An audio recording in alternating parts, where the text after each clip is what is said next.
Hi, and today we're joined by the owner and the pilot, Mr. Kemp.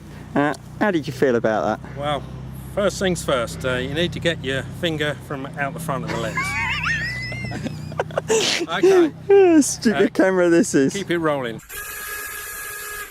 Well, I hope you enjoyed that. That was showing you what the Bell 47 can really do on this afternoon. Where are we? August the 4th? Yeah, August the 4th. Just returned from Heli Days, where Nick and myself spent a delightful 3 days down at the coast, and back at Fair Oaks here, and enjoying every minute of it.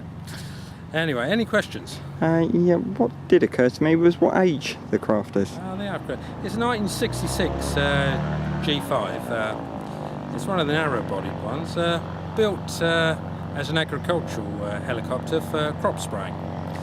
So a lighter version, a 12-volt system, which supposedly was could be repaired with automotive parts in the States.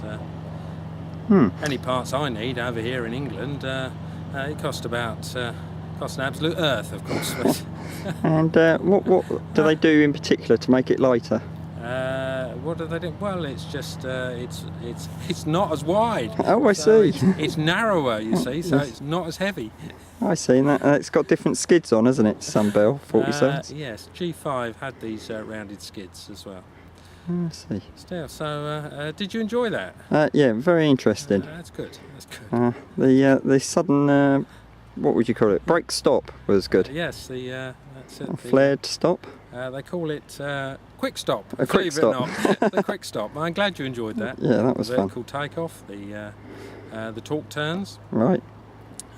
So there we go. I think these gentlemen want to take it away, don't they? I think they do. They're going to take it away and put it to bed and charge me loads of money for its annual. Oh well, good luck with that one, won't you? And enjoy your next flight. Okay. Bye for now. Bye.